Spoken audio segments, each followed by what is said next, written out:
Hello, in this video, I will be explaining about the transmembrane enzyme linked receptor and transmembrane JAK-STAT binding receptor. If this is the extracellular phase of the membrane, this represents your cell membrane and this is the intracellular part of the cell, then let this be the transmembrane enzyme linked receptor. So we need to understand three things about the transmembrane enzyme linked receptor. 1. On the extracellular side, we have the ligand binding domain. 2. We have a single helical peptide chain traversing the membrane. And 3. We have an intracellular side which has enzymatic activity. This enzymatic activity is usually a protein kinase. Now, the most common of the protein kinase is tyrosine kinase. But it is not necessary that it should be a protein kinase. It could also be guanylyl cyclase. If you remember the lecture on G protein coupled receptors, you will remember that cyclic GMP is not a part of G protein coupled receptors like cyclic AMP. It is a type of transmembrane enzyme linked receptor.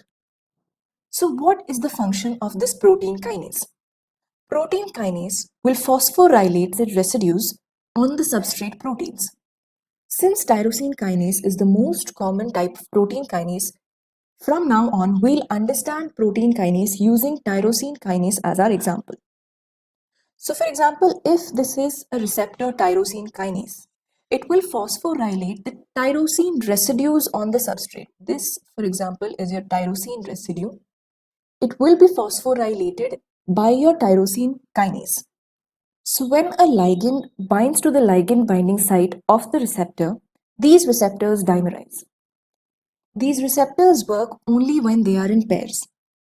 When they come together, the kinases get activated, and once activated, what is interesting to know is that they will phosphorylate each other's tyrosine residues. So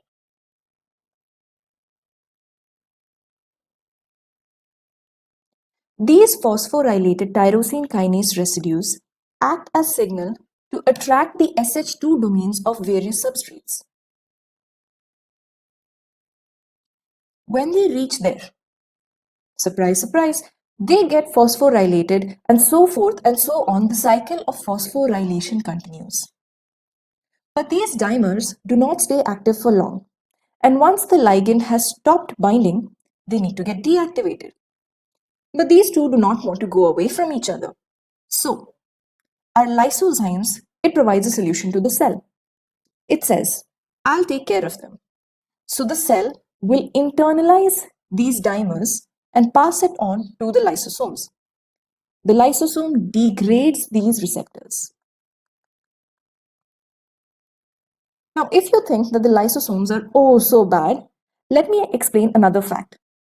If this internalization of dimers is defective and the downregulation does not take place, it can lead to various malignancies. It will be easier to appreciate this if you understand that most of our growth factors act through these kinds of receptors.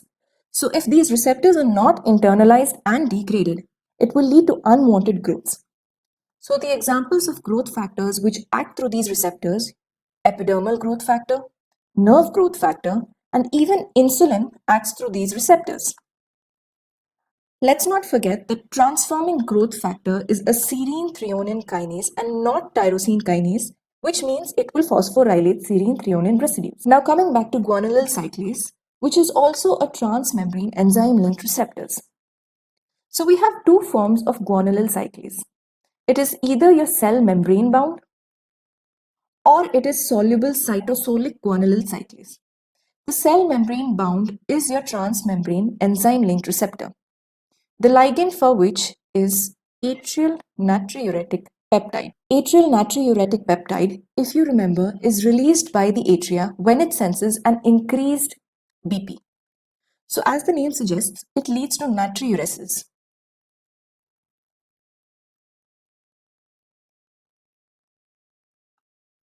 The soluble cytosolic guanylyl cyclase is activated by nitric oxide, which is released by the endothelium. So what happens when the guanylyl cyclase is activated? It leads to the formation of cyclic GMP. Cyclic GMP further activates protein kinase G. So far, we've only learnt about phosphorylating each other. However, what protein kinase G does is it dephosphorylates myosin light chain kinase. Dephosphorylate. So once these are dephosphorylated, they are no longer active and cannot bring about muscle contraction. So the overall effect of cyclic GMP is to cause smooth muscle relaxation. When this smooth muscle relaxation occurs in your vessels, it leads to vasodilation.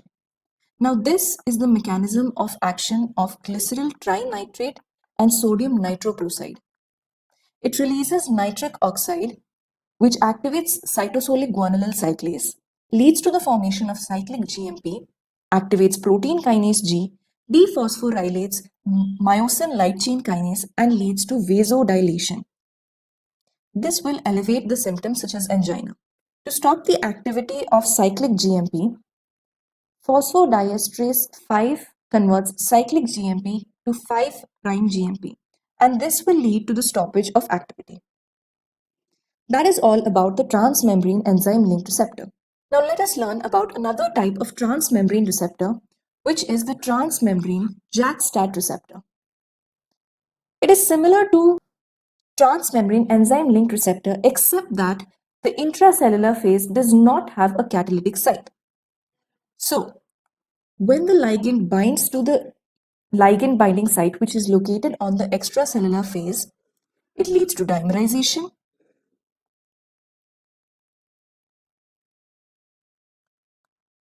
But this time, this dimerization will not lead to any activation as there is no catalytic site to activate. However, this will attract a cytosolic tyrosine kinase. Let's name the cytosolic tyrosine kinase JAK. JAK sees these dimers and gets attracted to them.